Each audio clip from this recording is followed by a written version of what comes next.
Sweet. I'm locked in on both.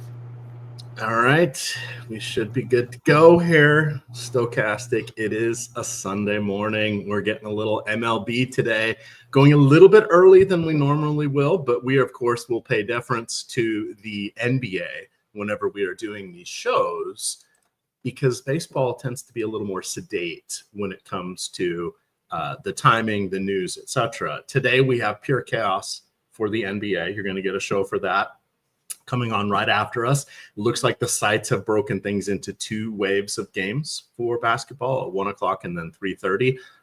Contest sizes vary on the different sites, but I've entered because I am an insane person, and I'm going to be just expecting waves and waves of O's next to the players' names. It's kind of funny looking at them. I'm in my season long, and for whatever reason, we go to the last day. We don't go to the last week for football, but we do for basketball. I can't even create a team. I used all my player moves in this 2-week stretch. I'm going to play 4 players. That's it. Everybody else is out because they're resting, Matt. What the heck? Yeah, NBA is a tough proposition today. Good luck to those that are taking that venture. I am not doing so. I'm sticking to MLB. I'm ready for the playoffs in NBA. The Cavs have clinched the 1 seed. They've been on cruise control for a while. That's kind of how I felt about the NBA season. But we got a really good MLB slate today. I really like these morning shows, and this is the best slate I think we've had in a while to talk about, at least. Sure. So we're going to dive on into that. We're going to talk pitchers, and then we're going to look and talk kind of game by game here. We're feeling our way on a Sunday here to find the best way for people to gain all of the information that we have locked in our heads here so we can get that out to you. And the key reason we want to do that is, a lot of times we know that on Saturdays and Sundays, we get a fair number of gamers who play baseball and they can't during the week because they've got kids or they're West Coast and they're at work, etc. So we know we have people popping in that might not be up on the complete day-to-day grind here. But pitching, lots of options today. Lots of lefty options. You've got Garrett Crochet, Carlos Rodon, Chris Sale, Cole Ragans, Mackenzie Gore. Those are your lefties. The righties, not too shabby. Strikeouts available from Zach Wheeler, from Hunter Green. The ground ball, the stinker extraordinaire of Logan Webb is in play. Matt, this is a great 2-pitcher slate. I think this is the best pitching slate we've had all year. It might be the best one we'll get all year, even better than day one of the season, considering matchups. It doesn't get any better than this as far as I'm concerned. And you're right about the lefties, being the king of the hill here. I guess everyone but Max Fried, all the top lefties in the league, seemingly on this slate.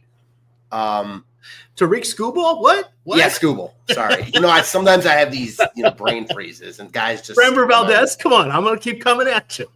Yeah, well, I would put, Valdez for sure. Valdez and Skubal. That's about it. Right. All that popped in. And Fried. Right? And Fried. Yes.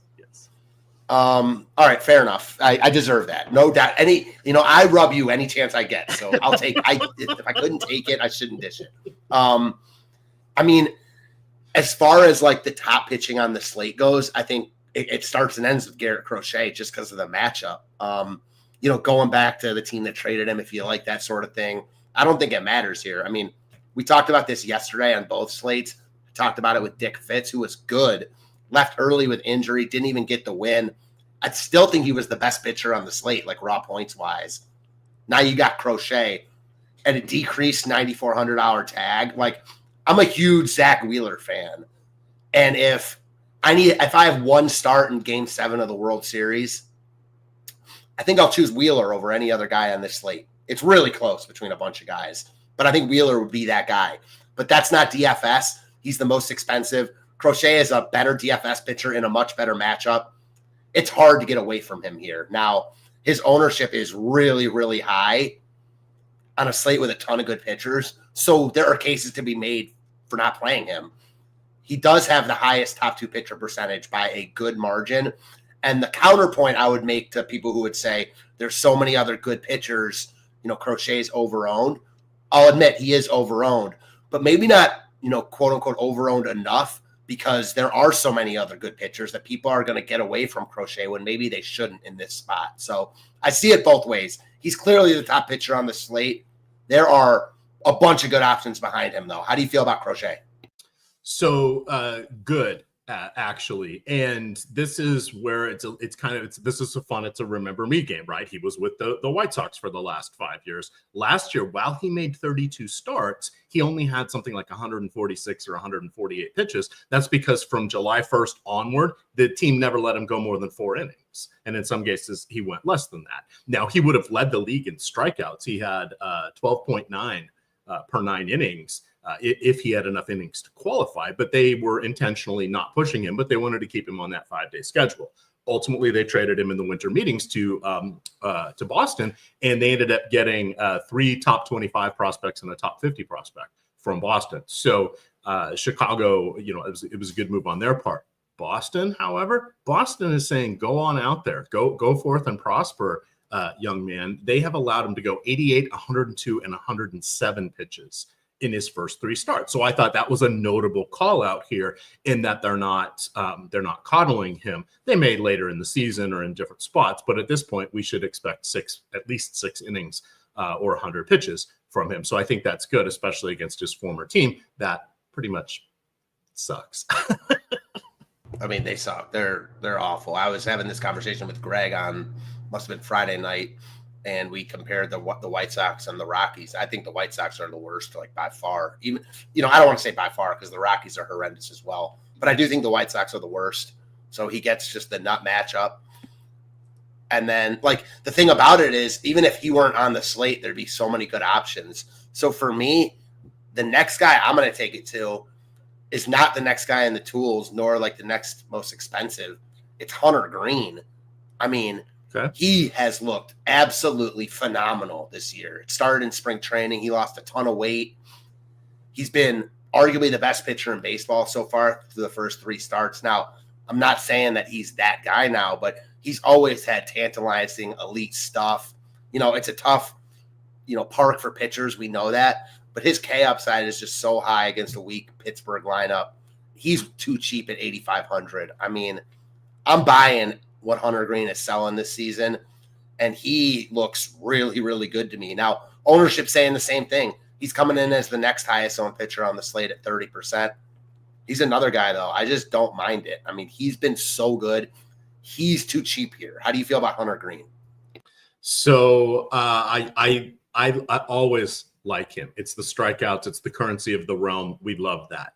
When we look at the actual lineup, too many things are open right now for me. We don't have the actual lineup yet for Pittsburgh. O'Neal Cruz has missed a couple games here, so he is kind of the questionable guy. It seems like most of the sites are expecting him to play today, but we're going to have to wait and see. Even if he plays, this is not a great lineup. He and Brian Reynolds are the only 2 players that have had significant success against righties.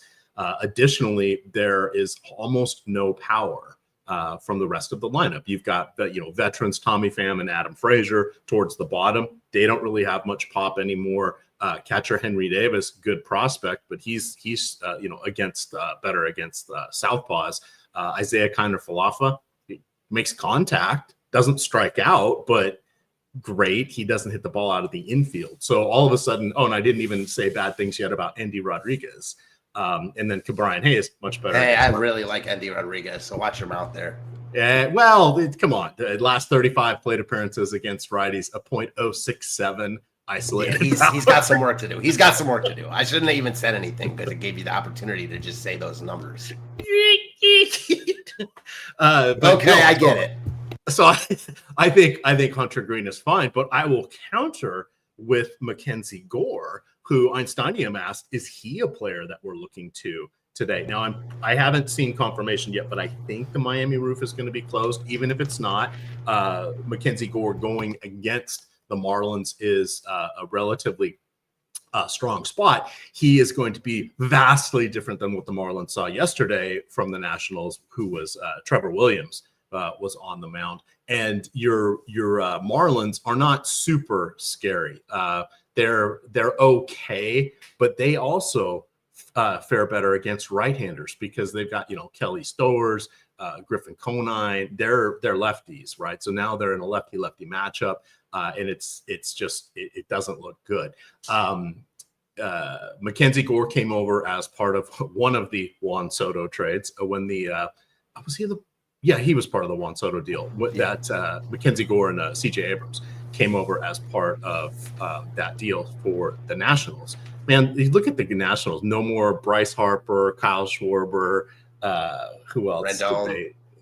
Rendon's been hurt ever since the World Series, so he doesn't. But he's not there anymore. Trey Turner. Yeah, he's not there. Trey Turner. It's that team. Strasburg. Yeah, that team is just it's toast. Well, a lot of why they're relevant again is because of that Soto trade. I mean, yes, you get Gore and Abrams, and then other guys like Robert Hassel looming. Like, I mean, they got now Soto's elite, but they got more for him than probably anyone's gotten for one player in a long time. Yeah. So it's been pretty good, and that was even a much better deal than the Garrett Crochet deal that we mentioned earlier, because they got two basically MLB ready frontline starters here. So, but circling back to Mackenzie Gore, going against the Marlins is going to be something we do a lot this season. Going against the Nationals is going to be something we do a lot this season. But I think Mackenzie Gore is an intriguing option here. And then we still haven't gotten to Sale, Cole Reagans, Carlos Rodon, etc. So I hand it back over to you with our embarrassment of riches today. That's the thing about Mackenzie Gore for me. It's no slight to him. I mean, his K numbers are elite this year. I love the matchup. Obviously, what's not to like about the matchup? But there's just guys I like more here, namely Cole Reagans. I mean, as good as Gore has been, Reagans has been better. Now, I'll take the matchup for Gore, but I think ultimately what Reagans is doing is, like, I'm buying in that he can keep this up. Gore, I got to see it for more. So that's why I lean Reagans. Now, ownership is certainly with Reagans there. Like, he's got a 3% higher chance of being a top two pitcher, but like, 3 times the ownership. So I get going to Gore because of that, but that would be for me the only reason I'd go to Gore. I like Reagans more. And then, we get to Chris Sale, Zach Wheeler, and Carlos Rodon. 3 guys. I'm only playing 3 lineups today. Can only play 6 pitchers total, and I'm going to use some of the same guys more than once.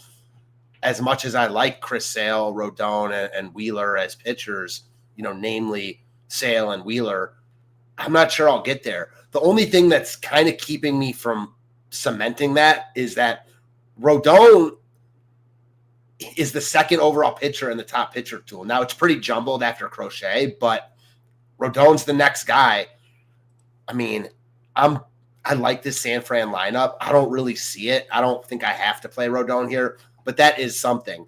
And I thought I would like Sale more than I did, but he's lower in the tools than Hunter Green and Rodon even. And Tampa looks really, really good in the top stack tool. So something's kind of amiss with me there. I like all these guys. I mean, I put Mackenzie Gore right in that next group. I think there's a clear top 7 pitchers today, and it's the guys we just talked about.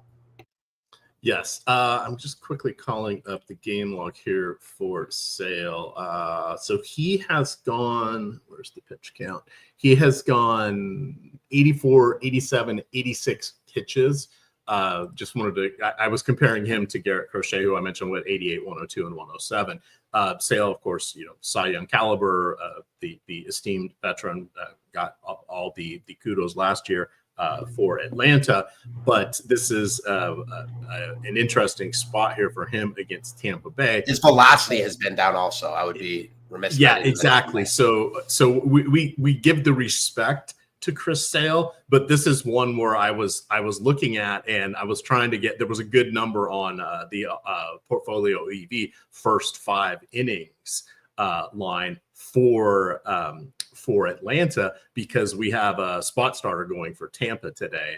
They pushed back Shane Baz. So between Sale, I wanted to see how deep I thought Sale would go. And I figured he'll go 5 innings, but I thought the combination of that and the change in pitching for Tampa made that one an intriguing offer, but it was not available at Hard Rock at a good number. It was available on other sites, which is why you guys have got to get Portfolio EV, because if you're on a sports wagering site, it is definitely something that you want to do, is utilize the tools here. Everybody gets a 7-day free trial for all new users if you have not yet subscribed or used that offer. It is a very, very good one. We'll tell you in next how to get 30 days of it for free, and if you choose, how to get 30 days of DFS for free. But that will be after we talk a little bit more baseball. Anything else you want to mention on the pitchers, or shall we start working through kind of our new strategy of going game by game here? Yeah, the only other thing I'll say is, like, everyone else besides the guys we mentioned is going to be really low owned. So that would be the case to maybe, looking somewhere else. But for me, it's hard to get there. Like, I like Logan Webb a lot, and he's really cheap at 8K. So I understand why he's getting 10% ownership. It's just hard for me to play him over the guys that we talked about. Yeah, I don't see it with really anyone else. There's such good, the top is so good today. I just don't really see the need to get away from it. And there's so many guys in that top group. Alrighty, let's look at our first kind of game here. We've got Toronto in Baltimore. You've got the batters of Birdland getting a second crack here already at Jose Berrios. Pop quiz for you. After his rookie season, in the next eight years, how many times has Jose Berrios been under a 4 ERA?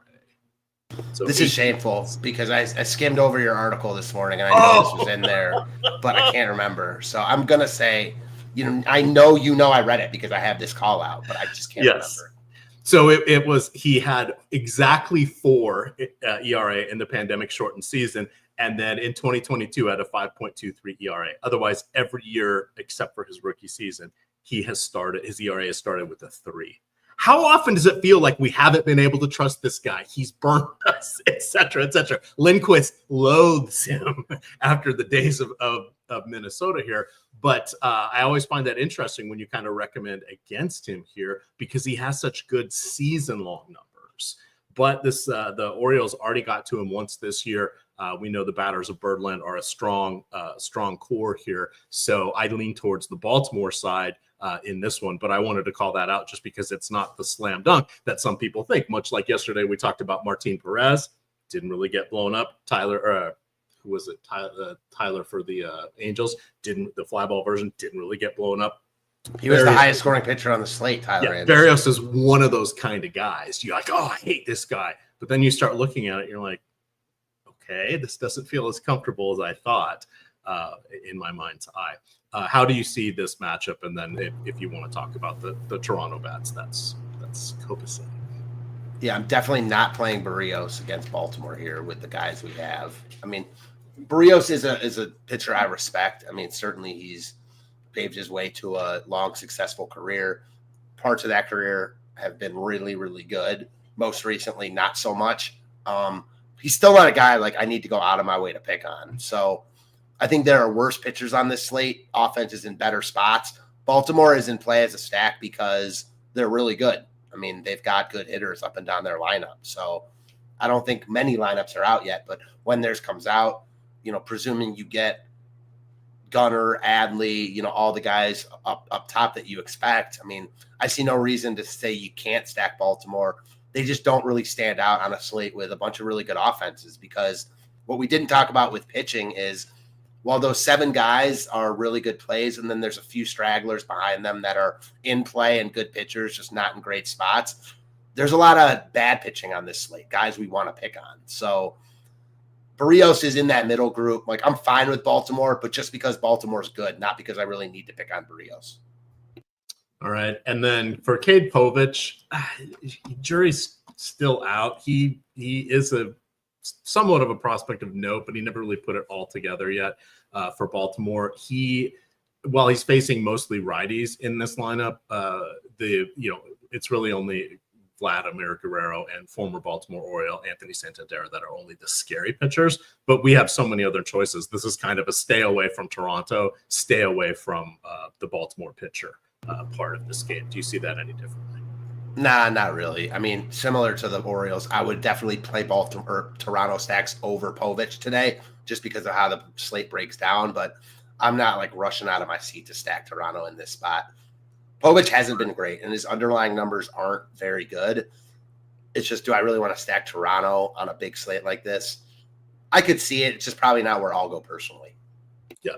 Our next game is New York against San Francisco here.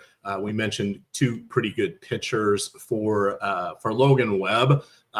May not be able to get to him just because going against the torpedo bats and the rest of the Yankees is a tough ask, but it's not like we really want to do a Yankee stack. On the other side, going with Carlos Rodon, the only real worrisome hitters here are veterans Matt Chapman and Wilmer Flores, and then leadoff guy Helio Ramos. Aside from that, nothing too scary. I think the pitching is going to be dispersed enough here, the popularity of them, that doing a stack of San Francisco isn't really going to gain us a lot of leverage. But those would be the only players I'd be worried about if I had Rodon. What is your analysis? You forgot Willie Adames in that group. I'll say that.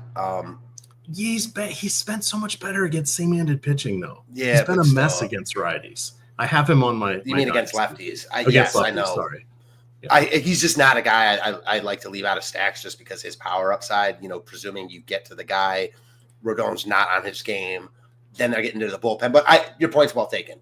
Either way, yeah. So I'm a big Logan Webb fan. I usually really like to play him at home. Certainly, this is not San Francisco here, and he gets the Yankees on the road. You're getting a really nice price for him, but he's the odd man out for me. I feel so strongly about the top 7 pitchers, or even shortening that group to my top 4 guys, that I just can't see playing Webb over those guys. I'm only playing 3 lineups today. The Yankees stack, they're in play every slate because they have tons of power. I think I would rather get to them as one-offs, namely Aaron Judge, because he's amazing and you can break any slate he's on. But tough to want to pay those prices for the Yankees against Logan Webb. As far as San Fran and Rodon is concerned, I don't like Rodon as much as the tools do, but I'm not anxious to stack San Francisco here. So I'll say I'm more likely to play Rodon than stack San Fran here. The tools are not liking the giant stacks here, and they're very much overowned, where the tools are really liking Rodon in this spot. So I'll lean to the tools in that regard and say that Rodon is a very good play. San Fran is not.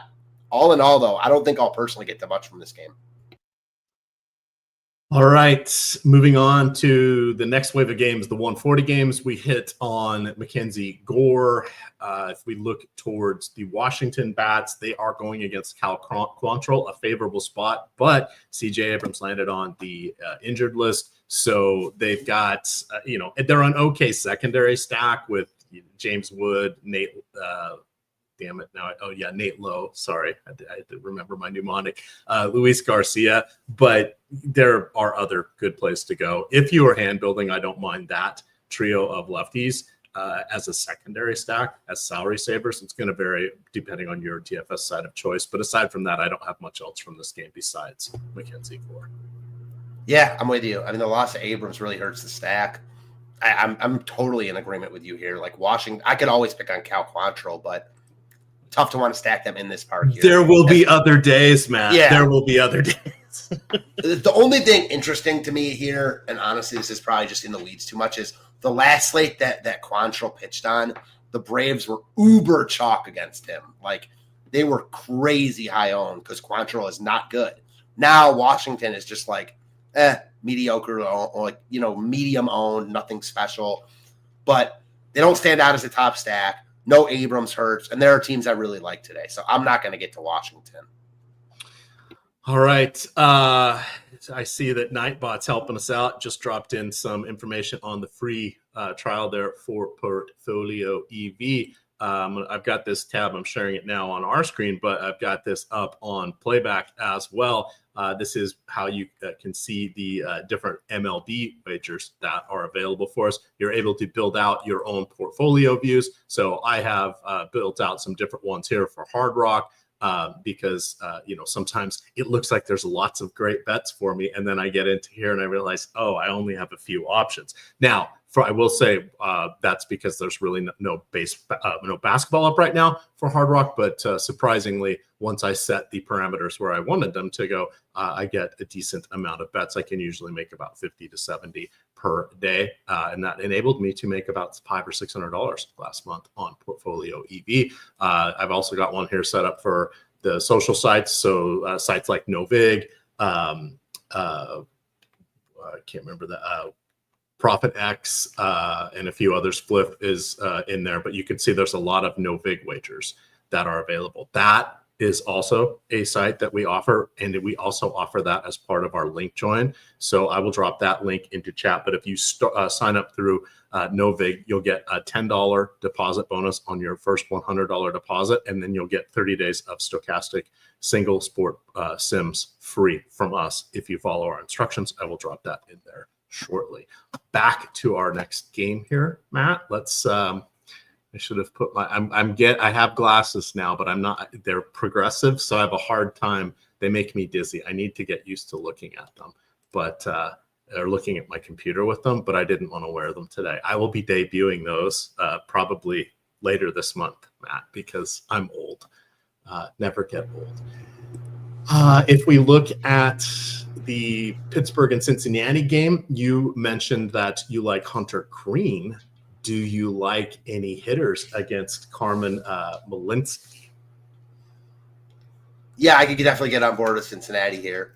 Their lineup without McClain, it leaves a lot to be desired, I'll say that. But you still got Ellie. Ledzinski is definitely just a guy. I mean, he's certainly someone that totally fine picking on. Cincinnati looks good in the tools, a little bit overowned. Yeah, I can get on board with the Cincinnati stack. I don't have like a strong take on them. I'm not certain. I'm not definitely not playing them in my three lineups, but there's a chance I might not play them because there's other teams I like more. So they're in play for me, not a priority as of now. If I end up getting to some pieces when their lineup comes out, I'm cool with it. They'll have some cheap guys in there. Certainly Ellie would be the most desirable piece, but he's very expensive. And then you're playing them over a guy like Bobby Witt. So, I don't think I'm going to stack Cincinnati here. I think they look good, but there's teams that look better. Pittsburgh, no thanks for me, even though I don't get it. But the tools have them as a better top stack than Cincinnati. There's something, I feel like these numbers are really going to change because the teams just seem a little bit out of order for me, namely Pittsburgh being a better top stack than Cincinnati. Like what? I just don't really get that. Do you? No, I think it's just it's because it's because of the proliferation of pitchers. We're spending a little more on that, and it's making it so there's really no direct leverage. That's good leverage at all on the good pitchers, and it's just diffusing everything today, which is making it for a fun slate. Okay, that's fine. But why is Pittsburgh a better top stack than Cincinnati? Can you tell me? Okay, gotcha. Sorry. My guess is the upgraded in ballpark factor, and Hunter Green, for all of his strikeouts, does have a little home run trouble, and he's in the Great American Small Park. That would be my guess. Yeah, that really stands out. Yeah, they're projecting Cruz in. That would be the only other thing, is that we're projecting Cruz in, and he may or may not play. Yeah, you know what? You're probably 100% right there. That seems off to me, though, just from the mental check, which honestly maybe makes you rethink. I don't want to say rethink Hunter Green, but rethink the stacks in general. And maybe if you're not playing Hunter Green, Pittsburgh looks like a really, really good leverage stack. So I'll just put that out there. Other than that, though, I don't really like Pittsburgh here. I like Hunter Green a lot. So, yeah. All right. The next game, we talked about Chris Sale. We've got, let me see, we've got the lineup yet for Tampa. We do Yandy Diaz, Curtis Mead, Junior Caminero, Chris Morel, Jose Caballero. Yep, all righties, because you got a couple switch hitters there at the back. That's not going to dissuade anybody from going against Chris Sale. Just make it a little bit tougher for him. That's all. What do you want to do with Atlanta against Joe Boyle, who is getting the spot start with Shane Baz pushed back one day? So this is the most important game on the slate for me, at least, all sides of it. So, man, as far as Sale versus the Tampa Bats go, Tampa looks really, really good on the top stack tool. I mean, again, all these numbers are jumbled, but they have a 7% chance. The highest is 7.6, which is Houston. Tampa has a 7.1 chance being the top stack on the board, 5% ownership. Sale's velocity is down. That lineup scares me for Sale. It's like the best lineup they can run out against left-handed pitching, certainly the top half of it at least. So at this point right now, I'm more apt to stack Tampa than I am play Sale. That feels dirty, though. I don't really want to play Tampa here, but the tools are saying that Tampa's a really good play here. The reason I might not play Tampa here is because, man, I really like Atlanta in this spot. And it's not even that much against Joe Boyle, who I think has a live arm. You know, he's had some starts in the majors where he struck out a ton of guys. He just doesn't have good control, puts guys on base. This Atlanta lineup is primed for a breakout, in my opinion, especially in this ballpark. Now you've got Boyle, who probably didn't know that he was starting today, all of a sudden starting today. At least he probably didn't know till last night at the earliest, facing a still potent Braves lineup. I like Atlanta a ton here, and they're not getting a ton of ownership. They're my favorite stack on the board, at least right now. It is just absolutely bizarre to me, though, that Tampa has a higher top stack percentage against Sale than Atlanta does against Boyle. Honestly, it's a lot like Pittsburgh and Cincinnati. I mean, it's basically the same thing. Agreed. Just looking at the weather, because Tampa Bay is playing outside of George Steinbrenner Field this season. It is going to be in the mid to upper 70s. It's not super humid today. It's still warm down here at the beach, doing my walk this morning. But the humidity is down to 30%, which is a decrease from where it was yesterday at 40 to 45. Still favorable with a light breeze going out to right field. So that decent hitting conditions. So just more votes against Sale. More favorites, I guess, to Matt's point here with the Bravos. Who would you stick with the usual four at the top?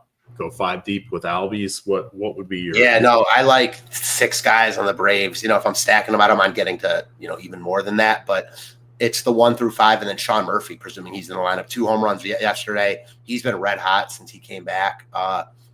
Catcher with power, sign me up. So it's those 6 guys. I'd mix them in as the main pieces I want. We got a tools update since we started talking about. I don't know, 5 minutes ago. Tampa looks even better in the tools. Pittsburgh looks even better in the tools. I don't even know what to do anymore. So here's the interesting thing. So everybody, you can see on stack. So the top stack percentage, we can see from the first 8 teams are basically separated by 1%. So things are super, super crowded. Someone was asking me, what is the leverage score? I'll reach out and make sure. I think what we used to do is we used to do the stack score minus the ownership to tell you how good it was. We changed the stack score to add in add in value.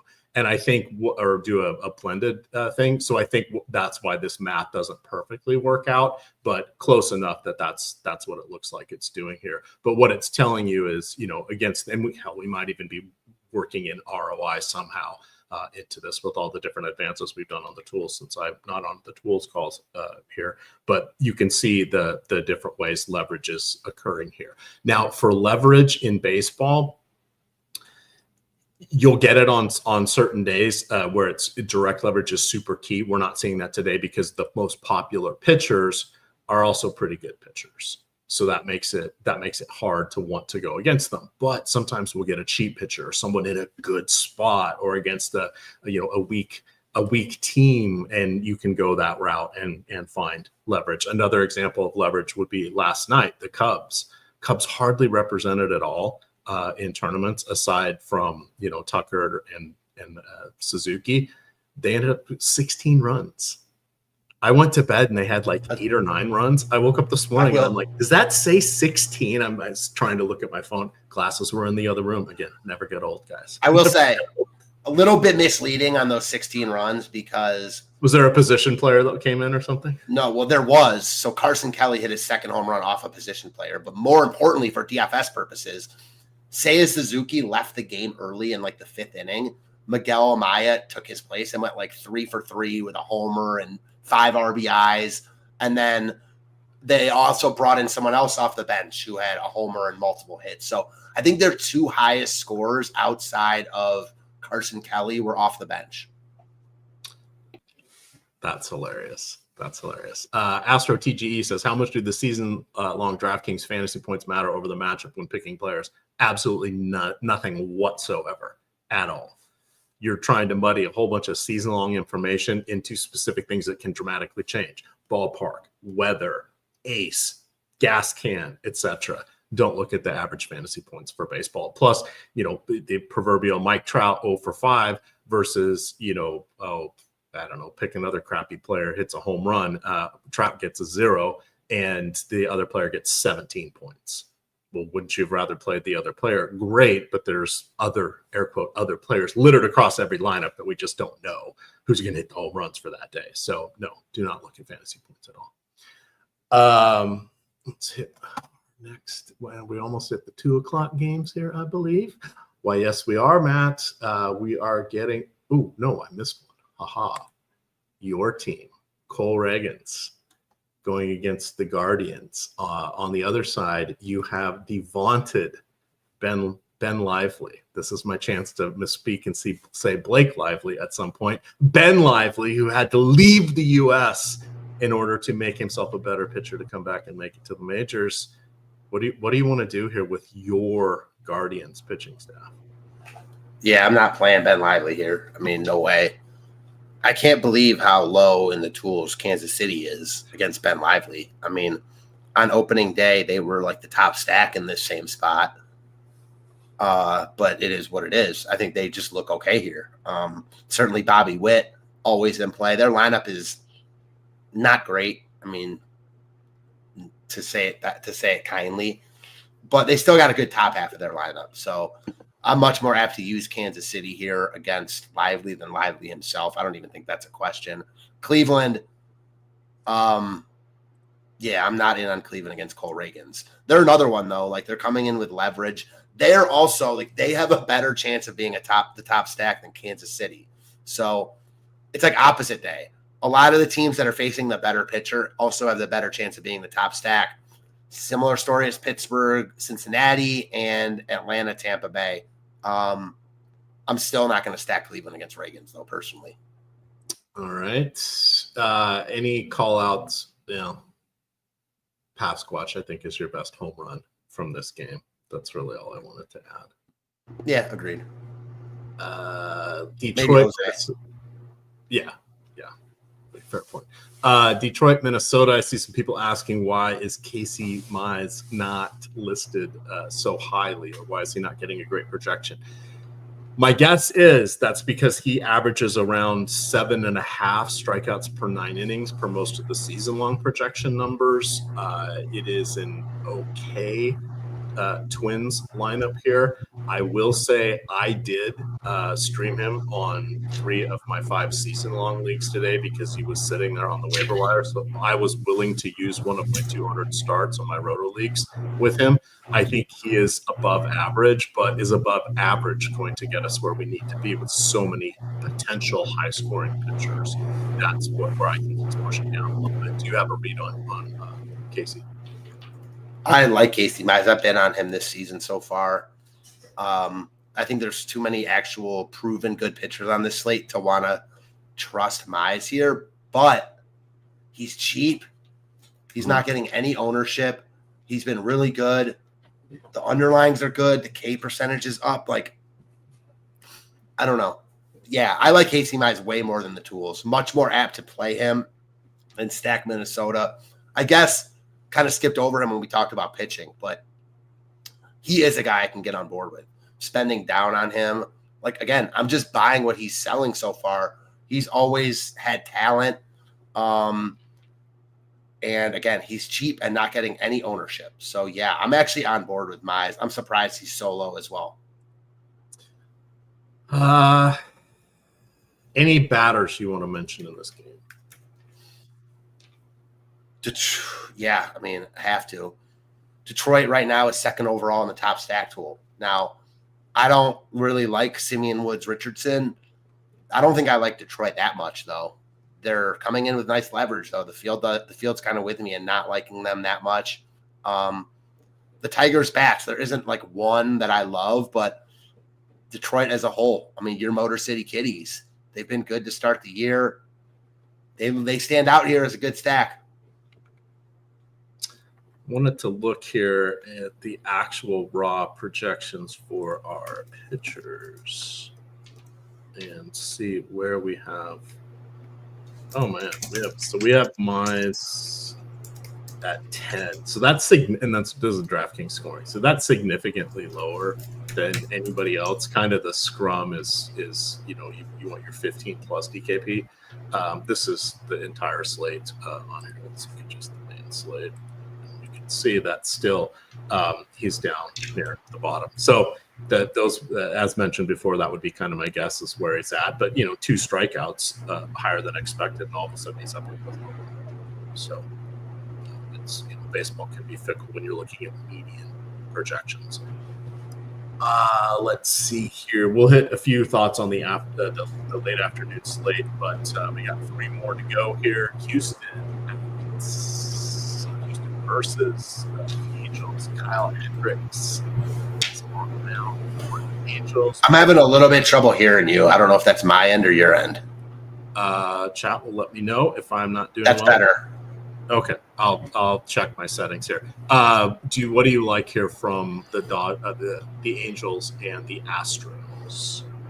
Yeah, so finally a game where I think both bats are, well, not finally, we've had a couple of those, but both bats certainly the plays here. Not looking at Wisniewski. Certainly not looking at Hendricks. Houston, they went off a couple nights ago. Last night they were chalk and didn't do anything, but now you get Kyle Hendricks at home. So, yeah, Houston looks good here. A little bit overowned. I like some of the other stacks we talked about earlier more. Atlanta, Tampa, Detroit. We'll get to Philly. But Houston looks good here. So, yeah, I can get on board with Houston. The Angels, I can also see playing them here. Probably more mini stacks than a full stack, but Wisniewski is not a guy that I think is anything special. I don't think he's bad. On a lot of slates, I don't think he'd be a bad play, but on this slate, you're looking more at hitters against him, the top of the lineup, if nothing else, in Ward, Rengifo, Trout. Yeah, Angels look pretty good here, and they're not getting much love. So all in all, bats from this game for sure. All right, chat. Let me know if that helped the sound. I turned off the dehumidifier. I turned off the fan. The last thing going is all the way 2 rooms over is the washing machine, but that could be enough to impact the sound. But I will try to talk a little bit louder just to make sure that background noise is not taking that out. Thank you for alerting me to that particular situation. All righty. I didn't have any key thoughts on this game, so let's keep chugging along. Let's see. We mentioned Crochet that we liked. How do you like the Boston bats? A lot of green here against Shane Smith. Yeah, Boston looks good. I should add significant crosswind in the Windy City. It's going from first base to third base as opposed to coming in from the outfield. Yeah, Boston looks good here. I don't think they look amazing. Ownership is there. They're middle of the pack in the top stack tool, but Shane Smith is not someone I'm buying. Boston, I don't love them outside of Fenway, and ownership seems to always be there. But on paper, I think they look like a good stack. Again, I don't think they look like the best stack on the board, but they've got 1 through 9. I think you can make a case for pretty much every bat in this lineup if you're stacking them. Jaron Durn's back in the lineup today. Obviously, Devers has gotten going a little bit. So, yeah, I could see stacking Boston here. They, to me, kind of look like probably a little bit better than Baltimore just because I think Barrios is better than Shane Smith. I think Baltimore's lineup is better than Boston, but kind of in that same vein. The Angels, the Orioles, probably the Red Sox on top of that group. Yeah, I'm just looking because I see, and I had the same thought. Chat saying, "What's up with Devers?" He started off the season slow, so that magnified it. He didn't have a hit in his first 5 games. He doesn't have a hit in his last 2 games, but in those first 5 games, he had 4 walks. In his last 2 games, he's had 3 walks, so he's at least getting on base. He had 2 doubles on the 9th, so that would be just 4 days ago. He has 1 home run on the season, but he does have 5 doubles. All of those extra base hits have come in his last 8 games. So this could just be a kind of a slow start for him. I'm not aware that if he's harboring an injury or anything like that. But Stephen Leibowitz, boots on the ground, can add in chat if he knows anything in particular about Devers' struggles. Let's take a peek here. I think we got one more game. Yes, Philadelphia at St. Louis. You mentioned Zach Wheeler. I would like to mention the Phillies bats going against Matthew Liberatore because they look phenomenal. You've got Kyle Schwarber and Bryce Harper, 2 of the best in left-on-left matchups. That's awesome. You've got Nick Castellanos, plenty of power there. JT Realmuto back in the lineup on a Sunday here. Alec Bohm, spot start here for Edmundo Sosa. I think you definitely want to look to these guys as a stack. You can go with the popular at the top half. You can look down for the Bohm and Sosa towards the bottom if you're looking for a 2-man here. Many ways we can stack Philadelphia because Matthew Liberatore is not a great pitcher. Yeah, Philly looks really good here. They're sitting atop the top stack tool, not by like leaps and bounds. So like, I don't think you have to play them. I mean, Liberatore has not been good, but he doesn't walk anyone, and his underlyings are actually a lot better than his actual numbers. So personally, I'm more apt to not play a team like Philly in this spot when I know the ownership's going to be there. Maybe I'm not saying I definitely am not playing them, but I don't think they look that much different than like some teams that aren't getting any love. So I think that would be my biggest issue with Philly is they are the second highest owned team outside of Houston. Not that I'm overly worried about the ownership, but still something to consider. Certainly not looking at Liberatore himself. And then on the other side, I'm not stacking St. Louis here against Wheeler. I think Wheeler's in play. I kind of glanced over him when we talked about pitching. I don't really think he should necessarily be like the highest priced pitcher on this slate, but I mentioned it at the onset. Like, I think he actually is the overall, like for non-DFS purposes, the best overall pitcher. The matchup's fine. And price isn't that much of an issue today. So Wheeler's in play more than I thought. A big reason why is just how good some of these teams look against some of the pitchers that I like a lot, like Hunter Green, Chris Sale. I'm starting to like Wheeler at least as much as those guys. All righty then. Let's quickly just make a couple mentions on the 4-game late slate. I dropped into Slack, into the chat. I've got a 100-man league that I'm playing in, just $2 on FanDuel. It's got a fill to run, but that's for the 4 o'clock slate. I think that is one that you guys should jump in and we can have some fun on that one. You can see up here on the screen, I've got the free top stacks and top pitchers article, the spotlight pitchers. I've got the late slate covered. I've got the mid-afternoon slate recommendations in here. I've got the main slate, got everything that you guys need. It is definitely a good resource to look at, whether or not you are a subscriber. This is free, but it's helpful thoughts for all of the information that I researched this morning. On this 4-gamer, we've got, let me get back to my filters here. Apologies for that. So you've got decent pitchers here. Michael King, I think, is the best call out against the Colorado Rockies. Everybody's going to see that similarly. I think Kodai Senga going against the A's in West Sacramento is an option. You have Nathan Eovaldi along with Logan Gilbert squaring off in the Pacific Northwest. It is going to be cool this afternoon in the mid-50s in Seattle, which means pitching weather in the best pitching park.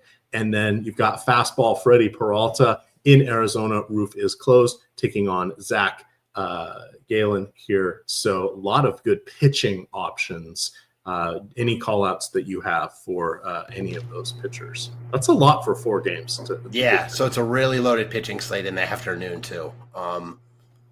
Yeah, it's a loaded pitching slate all over. I mean, it is really loaded. The afternoon slate is weirdly like as loaded as the early slate. So like all the best pitchers in baseball are going today, seemingly. Michael King looks like the top option. I mean, he is really cheap for a spot at home against the Rockies. So even with all those other good options, it's almost like Crochet on the early slate. He looks like the top dog. For me, after that, then Logan Gilbert. Those two are getting the most ownership. Eovaldi gets the Seattle spot in Seattle. Honestly, outside of King, like, I think all these guys look good here. I mean, I'm a big fan of Peralta and Senga in real life. So, like, the only guys I personally wouldn't play are Severino and Freeland. Yeah, Freeland's going to be the one that a lot of people like to go after. He's an adequate pitcher. He just, he gets the stink of Coors Field. Though remember, he is a Denver native, and he wanted to pitch for the hometown team. When you look at Luis Severino, he is the guy I wrote up in the afternoon article. He got a gigantic contract, 3 years, $67 million from the Athletics. He pitched pretty well last year on a 1 year, $13 million deal. I think he picked up like $1 million or $1.5 million in incentives from the Mets. That was after his time, of course, in with the Yankees. From his two early All-Star appearances early in his career, like over the 5 seasons preceding that stint with the Mets, he made only 50 starts, including missing the entire 2020 pandemic shortened season. So when we look at him, he is a guy that challenges hitters.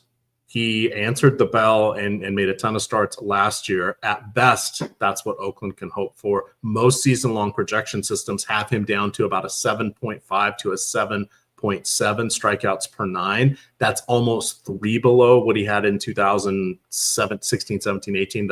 Two of those years were his all-star years. He had like a 10.5 strikeouts per 9 in that year. He's not the same pitcher. If he can still go out and make 28 to 30 starts a year, that's perfectly fine for what they've gotten. But he's going to be someone I think we're going to be picking on more because his propensity for allowing hard hits, not getting enough ground balls, and challenging hitters, it's going to put him out over his skis against better teams. The LOL Mets are one of those better teams. So that's my thoughts there for that. Agreed. All right, so I dropped the link into so you guys can take me on in that contest. I believe we should probably do our stacks for the main slate here officially. Now is our moment. Yeah, now is our moment. For me, I'm going to go Atlanta as my favorite stack. A bunch of really good stacks today. I mean, it's like the haves and the have-nots. For me, it's Atlanta, but I wouldn't fault anyone for choosing one of any other of like 10 teams. So I like the Braves. How about yourself? Well, I'm going to be a chalk donkey and going with Philly against Liberatore. I think the Braves and Tampa Bay are definitely worthy of our attention.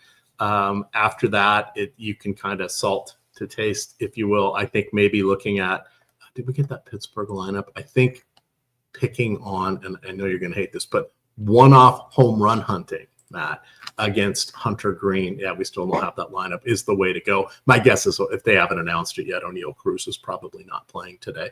At that point, you're really only looking at Jack Sawinski.